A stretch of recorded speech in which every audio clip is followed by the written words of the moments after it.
Have you ever broken up with someone because of their family? I was with Caleb for 3 years. Perfect relationship in every way except one. His twin brother Mason. Mason had special needs. Severe autism. Couldn't speak, needed constant supervision. I loved him, honestly. Sweet kid who'd light up whenever I brought him his favorite cookies. But Caleb's parents had this twisted dynamic. They treated Caleb like Mason's unpaid caregiver, not a brother, a servant. Caleb, Mason needs his medicine. Caleb, take Mason to therapy. Caleb, we're going out tonight. Watch your brother. Every single day. Caleb was 22, never had a weekend to himself. Never went to college because Mason needs consistency. I tried talking to his parents. Maybe you could hire a professional caregiver sometimes, so Caleb can have a life? His mom looked at me like I suggested abandoning Mason on the street. Family takes care of family, that's what love means. It got worse when we talked about moving in together. Great! His dad says, Mason can have the guest room. He's used to Caleb's routine. Wait, what? I'm confused. Well, obviously Mason comes with Caleb. They're a package deal. No discussion, no asking if I was okay with it. Just assumed I'd become Mason's caregiver too. The breaking point came on Caleb's birthday. I planned this perfect surprise party.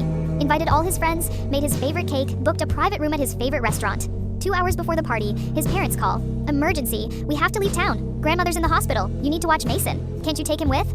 Absolutely not. Hospitals upset him. Caleb knows the routine. I'm begging them. It's his birthday. Please, just this once. Birthdays come every year. Family emergencies don't. They leave. Caleb cancels everything. I'm so sorry, he says, but I can see he's not even surprised anymore. We spent his birthday watching Disney.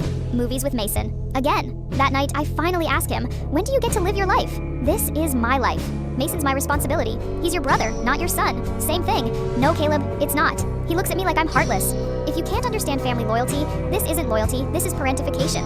Your parents had one disabled child and decided to sacrifice their other child's entire future to avoid dealing with it. You don't understand.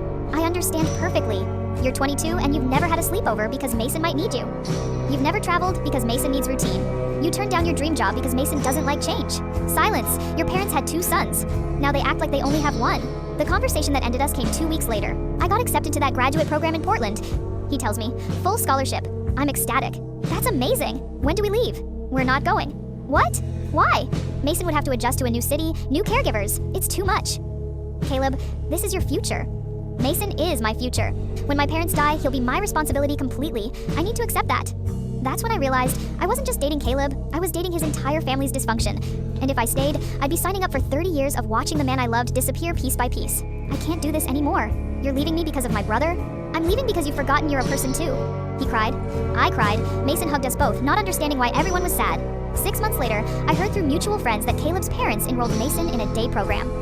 Professional caregivers, social activities, independence training, everything they claimed was impossible suddenly became possible once I wasn't around to blame for their guilt. Caleb moved to Portland eventually, got his degree, found someone who understood his family situation better than I did.